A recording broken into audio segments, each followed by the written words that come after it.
Hey Fisherman, Aqua Duelist here, and today guys, I'm giving you an update to my Marincess deck. Uh, can't remember how long it's been since I did a deck profile on Marincess, but Marincess is like my second go-to competitive water deck. I think this and Sharks are pretty much like the two best rogue decks. I think I like Marincess more than Sharks for right now though. But, you know, we're in like also in like a really kind of weird meta in a sense, so we're gonna go ahead and just jump into this, guys. So starting off, we are playing 3 copies of Blue Tang. Blue Tang is the best starter card. Marincess is basically just like 1-card starters. This is the best one that you want to see. So when it's summoned, it dumps a Marincess from deck to grave, and then when it's sent, from field to grave to use as a link material for, like a Marincess monster, you get to then excavate the top 3 cards of your deck. If one of them is a Marincess card, you add one to your hand. If not, then they just basically go back into the deck, and deck gets shuffled. So next up, 3 copies of Marincess Seahorse. This is what you want to send off of Blue Tang, but you can also use this to basically combo off. So with this, if you if you have a link monster and on field, you can special summon this to a zone that an arrow points to, pretty much. Then it's got another effect. When it's in grave, you can banish it and special summon one water monster in your hand. But you can't use that effect the turn it's sent to grave. So pretty much good for next turn to kind of help get you going and follow up. Next up, 3 copies of Marincess Pasculus. I love Pasculus. So with this, when it's summoned, you can special summon a Marincess monster from your hand in defensive position, except the copy of itself. And then except the turn that it's, sent to grave, you can banish it to add a Marincess trap or spell or trap from your graveyard back to your hand. So a lot of times you're going to be using this to recycle your copy of Marincess Wave. And then lastly, 3 copies of Marincess Spring Girl. So with Spring Girl, what she does is basically you banish a Marincess in your grave, and you special summon her. She's got another like burn effect. Doesn't come up too often. She's basically just there as like a level 4 extender. That's the most important thing about her. So I don't play Marincess Mandarin. I'm not really a fan of Mandarin. I feel like you have to kind of have a bit too much to really use her, I feel. And I don't play the 1 copy of Sleepy Maiden because I feel like when I did play Sleepy Maiden, she just barely ever came up. And I think 2 times I actually drew her, she was kind of a brick. Like, I couldn't really do anything with her that much. So, but like, I just felt like playing 1 wasn't really worth it, and I just don't like Mandarin. So that's my personal preference, guys. So next up for the hand traps, we play a pretty hefty hand trap lineup. 3 copies of Ash, 3 copies of Droll, because Droll is also pretty good right now. 3 copies of Effect Veiler, and then 2 copies of Nib. I was gonna play 3, but I cut a copy for another card. So overall, I'm very happy with this hand trap lineup. I think it's pretty good and solid. The only thing I would maybe change is maybe adding in like a 3rd Nib, maybe. But I don't know. I feel like anytime I play 3 Nibs, I always like brick with them. So it's the only one I really like to play 2 of. So that's it for those. Now, going off to the spells. First off, for the Marincess spells in particular, we play 2 copies of Battle Ocean.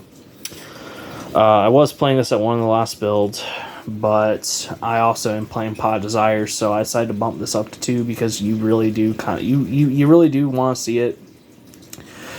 You know, you need this for the Argonaut play, and if you don't, it sucks. You know, you can still make Great Bubble Reef to basically draw on, you know, your standby phase and your opponent's standby phase to draw into like hand traps and such, but like still you just want to see this card, you kind of need it. So I played a second copy just because like everyone locally knows pretty much to either, you know, Ash the Sea Angel, or they pop this, and you know I have to grab it off of, you know, one of my recycling cards. So yeah, people kind of know to go for it. So basically what this does is when you link summon in your extra monster zone, you take 3 Marincess monsters with different names from, you know, your grave, equip them to it and to the monster link zone, and it gains 600 attack for each of them. So, and then also all your Marincess gain 200 attack, so, you know, your Argonaut's going to gain 2,000 off of this, which is pretty good. So, next up, 2 copies of Marincess. Dive, absolutely love Dive. Card's really good. So, basically, you can special summon a non-link Marincess from your graveyard, but if you have the Battle Ocean, you can actually special summon one from your deck, and you're locked into water monsters for the turn, but that doesn't matter because everything we basically play is water, you know, that we're summoning, except for the Nibiru. So now for the non-Marincess spells, we're playing 3 copies of Cross Out.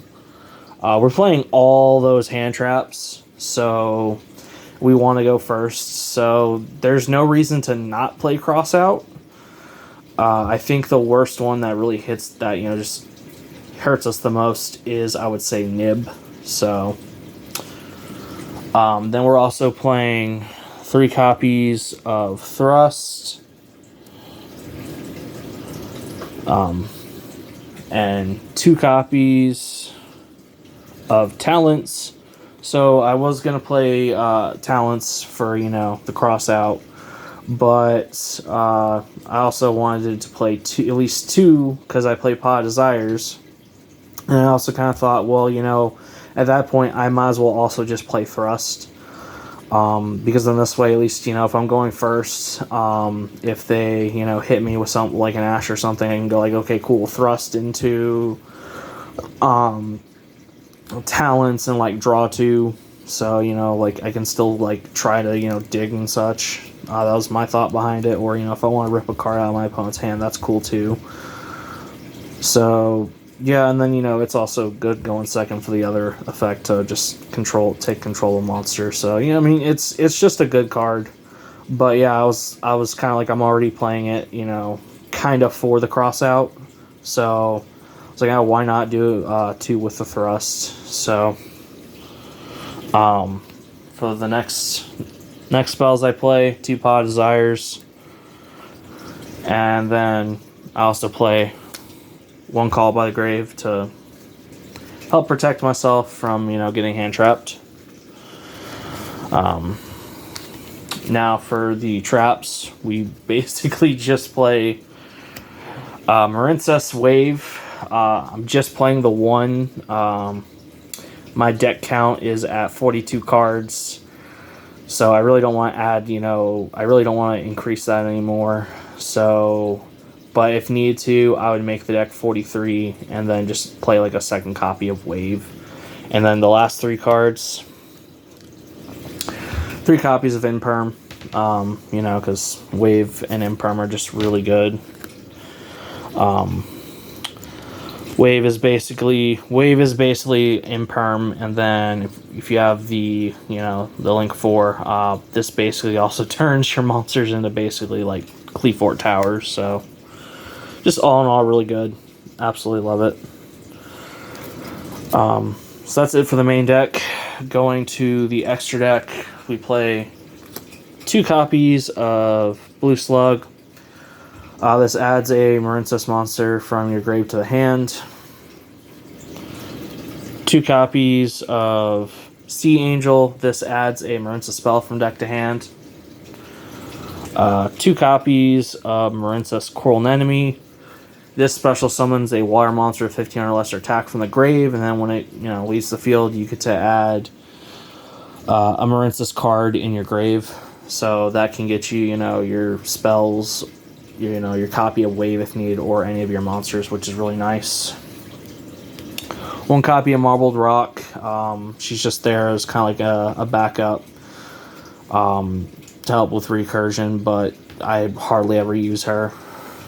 1 copy of Marincess Coral Triangle. You discard a water monster, and you get to add Marincess Wave from deck to hand. 1 copy of Aqua. Sorry, 1 copy of Marincess Aqua Argonaut. I almost said Aqua Actress. Holy shit. So this basically negates your opponent's spells and such. So she's pretty freaking good. Sorry, spell and traps. So yeah, and then she also takes one of your equipped monsters and will basically summon it. So when you follow up back on your turn, you can just bring out one of your Coral Anemone here, and then just kind of continue to go off, and you can essentially make Marincess Great Bubble Reef, which you banish a Marincess card, or you banish a water monster from your grave during either player's standby, and then you basically draw a card. And then, if needed to, after you use See an Enemy's effect,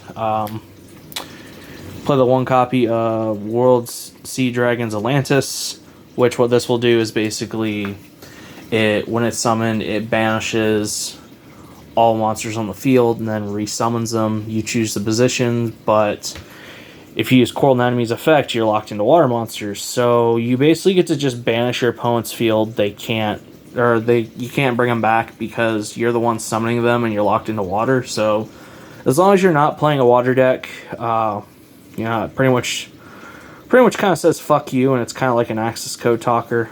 So, and then during the battle phase, it's got an effect that doesn't really come up a whole lot. Basically, for all the culling monsters you have, you can pop monsters your opponent controls and such, but it doesn't really come up a whole lot. And then for the last link, I also play 1 copy of Arya, the Water Charmer Gentle. Just if they nib me, then I can basically make use the token to at least make that or something, because most of these cards require either water monsters or Marincess monsters. So that's it for the XCs. Now for the that's it for the links. Now for the XCs, I play 1 copy of Stealth Kraken. If I nib my opponent, I can pop the token and basically burn them for a shit ton. Probably can just swing for game right there off of it. If not, I guarantee you that go to my opponent's turn, they summon anything, I could probably just burn them for death right there. Then I play the 1 Bahamut Shark with the 1 Toad. The extra deck is very, very standard and self-explanatory. Or not self-explanatory, but just very standard. You don't really have any free space in the extra deck for Marincess. You don't really got the wiggle room. So, kind of wish we did, but there's some really cool cards that I would like to try out, but just space constraint. You only have about like 2 slots that are really wiggle room. So, but that is it for my Marincess deck profile, guys. I hope y'all really enjoyed it. Can't remember the last time I did this, so. But I will see you guys soon in the next video. Hopefully we get some more deck profiles up. Go ahead and harpoon that subscribe button. Really helps the channel out. Harpoon that like button. That also helps out too. Comment any comments y'all have, and I will see y'all fishermen in the next video.